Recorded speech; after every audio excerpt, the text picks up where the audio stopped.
रात के 12 बजे जहां दुनिया के अन्य हिस्सों में रात गहराना प्रारंभ होती है, तो क्रिश्चियन कॉलोनी में एक नए दिन की शुरुआत होती है। रात के 12:05 हो चुके हैं। गलियां अलसाई हुई हैं, पर वीरान नहीं। सभी गलियों में प्रकाश की व्यवस्था नहीं है। कहीं कहीं अंधेरा है तो कहीं उजला प्रकाश। सड़क की दूसरी ओर थाने के बराबर में पराठों की दुकान खुली हुई है। चौधरी की पराठों की यह दुकान प्रायः रात में ही खुलती है।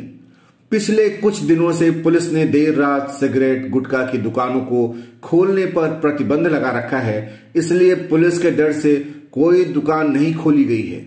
लेकिन मामू की चाय की दुकान वाली जगह पर 2 लोग अपना बैग बक्सा लेकर बैठे हुए हैं। यहां से आप सिगरेट सहित कुछ भी प्राप्त कर सकते हैं। तो दुकानें नहीं खुली, पर व्यवस्था भरपूर है। सभी जानते भी हैं, यहां तक कि पुलिस वाले भी यहीं से सिगरेट ले जाते हैं। अच्छी खासी चहल पहल है। कुछ लड़के वहीं बैठकर चाय और पराठों का आनंद उठा रहे हैं, तो कुछ जरूरत का सामान लेकर अपने कमरों की ओर चले जा रहे हैं। जगह जगह लोग टुकड़ियां बनाकर खड़े हुए हैं। कहीं पर गंभीर मंत्रणा चल रही है तो कहीं हंसी के फव्वारे फूट रहे हैं। पर सभी लोगों के हाथों में चाय का कप और सिगरेट देखी जा सकती है। व्यवस्था बनाए रखने के लिए 1-2 पुलिस वाले भी वहीं खड़े हैं। सरकारी प्रतिबंधों के बीच गजब का सौहार्दपूर्ण वातावरण है। ब्लॉक ए की A12A बिल्डिंग के तीसरे फ्लोर पर एक कमरा प्रकाशमय है। 6 मित्र बैठे हुए आपस में ताश खेल रहे हैं। देखता हूं भौंसड़ी के कौन हराएगा आज, शुक्ला जी ने बेबाकी से घोषणा की। शुक्ला जी, आज तो तुम्हें घेर कर मारा जाएगा। यह रहा मेरे हुक्म का गुलाम, बुच्ची बाबू ने जवाब देते हुए चाल चली।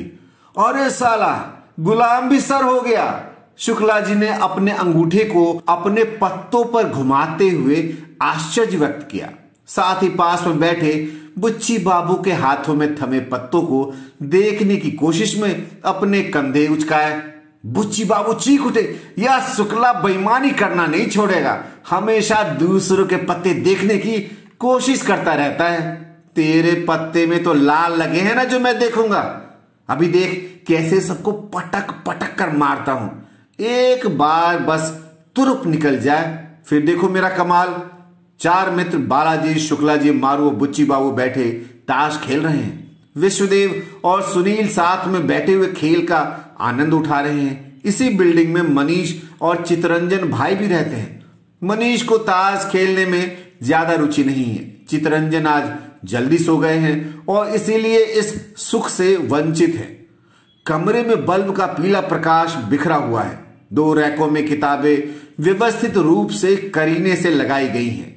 टेबल पर किताबें बेतरतीब बिखरी पड़ी हैं, अर्थात ये वो किताबें हैं जो आजकल पढ़ी जा रही हैं या कम से कम आज पढ़ी गई हैं। 4 और 2 कुर्सियों पर 6 मित्रों ने कब्जा जमा रखा है। नजरें एक दूसरे के चेहरे पर गड़ाए हुए अपनी अपनी चालें चल रहे हैं। ट्रिन ट्रिन शुक्ला जी का मोबाइल अचानक बज उठता है। अरे इतनी रात में कौन गांडू है? शुक्ला जी ने अनिच्छा और गुस्से से मोबाइल उठाया और मोबाइल की स्क्रीन देखते ही बोल उठे, अरे पापा। हंसी के तेज ठहाके कमरे से बाहर की ओर चल पड़े। हंसते हंसते बुरा हाल हो रहा है। वहीं शुक्ला जी झेपते हुए पिताजी से बात करने कमरे से बाहर निकल गए। तो ये है हमारे शुक्ला जी। खासियत यह है कि उनके श्रीमुख से आप एक भी पंक्ति तब तक नहीं सुन सकते जब तक कि उसमें भरपूर गालियां ना हो। लोग प्रायः शुक्ला जी की इस आदत को कस्में खाने में भी प्रयोग करते हैं। तात्पर्य यह कि शुक्ला जी को जानने वाला प्रत्येक व्यक्ति उनके व्यक्तित्व की स्थिरता का कायल है और प्रशंसक भी। एक भी पंक्ति बिना गाली के उनसे कहीं नहीं जाती। उनके व्यक्तित्व का यह गुण परम स्थायी है। उनकी टक्कर का एक ही योद्धा कॉलोनी में है। अमित जैन नाम का यह सज्जन महाराष्ट्र से है। कमाल के गालीबाज। मित्रों का मानना है कि अगर वे गाली ना दें तो उनका खाना भी नहीं पचता। मारू से उनकी अच्छी पटती है। शुक्ला जी की उम्र लगभग 27 वर्ष, लंबा छरहरा बदन, रंग साफ और चेहरे पर खेलता भोलापन। पर जब से मुंह खोलते हैं तो उनके भोलेपन की कली खुल जाती है। एक और खास बात यह है कि इतनी उम्र होने के बावजूद जीवन में कभी भी उनकी कोई गर्लफ्रेंड नहीं रही। महिलाओं में कोई विशेष रुचि नहीं है, संतोषी आदमी है और खुद पर भरोसा बहुत ज्यादा है। शायद शुक्ला जी प्रतिदिन शाम को टहलने जाते हैं। वे प्रायः हडसन लाइन वाले पार्क में ही घूमने जाते हैं। यह एक ऐतिहासिक पार्क है जिसने शुक्ला जी के जीवन में एक नया मोड़ दिया। थोड़ा सा परिचय बुच्ची बाबू और मारू साहब से भी। बुच्ची बाबू बिहार से हैं, प्रतिभा के धनी और बुद्धि वर्धक चूर्ण के शौकीन। कई बार आईएएस की मुख्य परीक्षा दे चुके हैं, पर दुर्भाग्य से कभी इंटरव्यू तक नहीं पहुंचे हैं। अपने विषयों पर अच्छी पकड़ है उनकी, थोड़ा रुक रुक कर ठहर कर बोलते हैं। व्यक्तित्व ऐसा चमत्कारी कि उन्हें जानने वाला कोई भी व्यक्ति उन्हें सामने देख भर ले तो हंसी रोके नहीं रुकती। कॉलोनी उन्हें ऑल कुड़ड़िया, ताशों से खेला जाने वाला खेल संघ के संस्थापक के रूप में जानती है। पान खाने के बेहद शौकीन, रचनात्मक व्यक्तित्व है उनका। भरोसा नए नए आविष्कार करने में है, नई नई शुरुआतें करना उनका पुराना शौक है। जब वे बुद्धिवर्धक चूर्ण रगड़ते हुए बेफिक्र अंदाज में कहते हैं काबे मुन्ना, तो उनका शालीन व दार्शनिक व्यक्तित्व पूरी तरह से निखर कर आता है।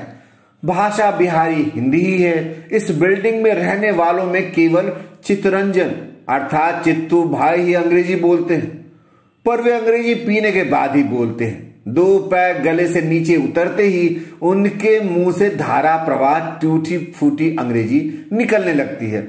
वैसे तो उनसे एक शब्द ना बोला जाए अंग्रेजी का।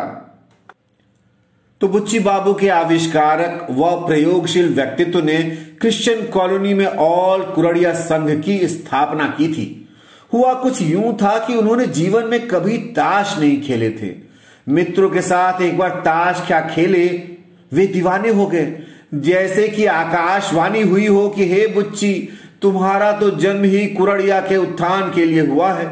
इसलिए धुन के पक्के बुच्ची बाबू ने और कुड़ड़िया संघ की स्थापना कर डाली। यहां तक कि उनके नाम के आगे कुड़ड़िया शब्द स्थायी रूप से जोड़ दिया गया। तो कॉलोनी में व्यवस्थित ढंग से कुड़ड़िया का प्रचलन उन्हीं की देन है। इस महान खेल की चर्चा इलाहाबाद से आने वाले एक विशेषज्ञ अतुल सचान की चर्चा के बिना अधूरी कही जा सकती है। उनकी विशेषज्ञता का आलम यह है कि बड़े से बड़ा खिलाड़ी भी उनके सम्मान में अपना सिर झुका दे। वे इस खेल को कुड़ड़िया ना कहकर लकड़िया कहते हैं। बुच्ची बाबू की उनमें अगाध आस्था है। सचान कभी कभी इलाहाबाद से कॉलोनी आते रहते हैं। बीते दिनों वे कुछ माह के लिए स्थायी रूप से कॉलोनी में भी रहे थे। काफी परिश्रमी और ब्रिलियंट व्यक्ति हैं सचान साहब, पर किस्मत इतनी ज्यादा खोटी है कि कभी कभी लगता है कि कहीं भगवान ने भूल से नो लक वाला सॉफ्टवेयर तो फिट नहीं कर दिया इनमें। लेकिन उतने ही बड़े बहादुर, जीतने की जिद देखने लायक है। मारू साहब ना तो आजकल कोई अकादमिक कोर्स कर रहे हैं और ना ही किसी प्रतियोगी परीक्षा की तैयारी। रचनात्मक कार्यों में लगे रहते हैं। नौकरी हासिल करने को लेकर कोई ज्यादा उत्सुकता नहीं है। आत्मविश्वास से भरपूर हैं और खुद को व्यवस्थित बताते हैं। पर मित्रों का मानना है कि मुंह चोद है साला। अपने चेहरे के बहुत बड़े प्रशंसक हैं। कहते हैं कि मेरा चेहरा कर्रा खूबसूरत है, लेकिन कोई उनकी बात मानता नहीं है। यह तो कहिए कि कॉलोनी में चरस या गांजा मिलता नहीं है, वरना टेस्ट तो कर ही लेते। अर्थात नशे के शौकीन हैं, लेकिन अपने काम का पूरा ध्यान रखते हैं, जी तोड़ परिश्रम करते हैं और शौकीन होने के बावजूद नशे का सेवन एक लिमिट में ही करते हैं। अभी आप सुन रहे थे एपिसोड 7 संजीव कुमार गंगवार द्वारा लिखी कहानी B15B 4th फ्लोर, मेरी यानी विकास विनीत झा की आवाज में। आगे की कहानी के लिए सुनते रहें बुक ऑडियो।